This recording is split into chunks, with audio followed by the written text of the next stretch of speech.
My speech will start in 3, 2, 1. The 21st century global economy has shifted from a reliance on fossil fuels to a desperate need for critical minerals, lithium, cobalt, copper, and rare earth elements, which are the building blocks of the modern world. However, the current global landscape is defined by fragility and fragmentation. Supply chains are currently hyper-concentrated in a few nations, creating a choke point vulnerability where a single political dispute can freeze global production of everything from smartphones to electrical vehicles. Furthermore, the race for these resources has sparked a race to the bottom regarding environmental protection and labor rights. The affirmative stand for the motion that we must establish an international material agency or IMA to move beyond this chaotic free-for-all towards a system of global resources stewardship. First of all, that we should know that the biggest threat to global stability today is resource nationalism. We see it all the time.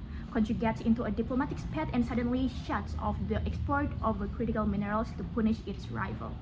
This creates a survival of the shift mentality that leads to conflict. The IMF changed the way by managing global stockpiles and ensuring transparency. It steps any single nation dream switching off. The global economy, it moves us from a world of competition to a world of collective security. Example 1, look at what happened in 2010 when China restricted rare earth export to Japan over a fishing dispute. Price spike recorded and global tech maneuvering panic. More recently, we have seen similar tension with export yelling ongoing germanium. Second, right now there's a race to the bottom. Companies go to whatever the lefts are weakest so they can mine cheaply, often ignoring human rights or toxic waste. Individual countries can't stop this because if one country raises its standard, the companies just move next door.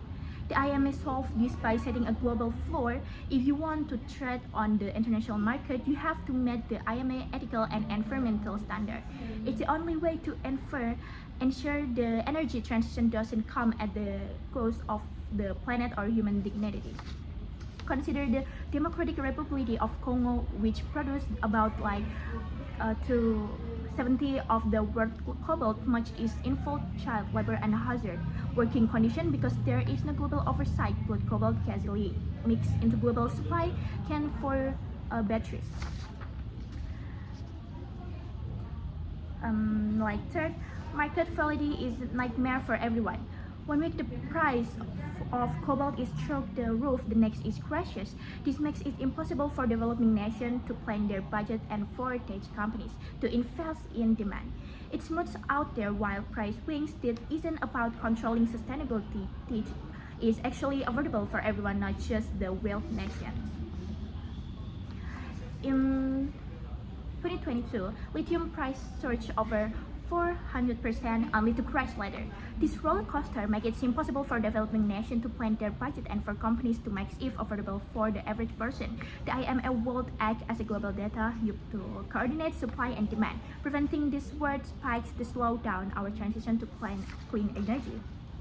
At the end of the day, we have a choice. We can stay with the status quo, which is chaotic, unfair, and environmentally damaging, or we can choose a coordinated future. The IMA isn't just a nice to have idea, it's a necessary if we actually want to solve the climate crisis without starting a third world war over minerals. For this reason, we strongly support the motion.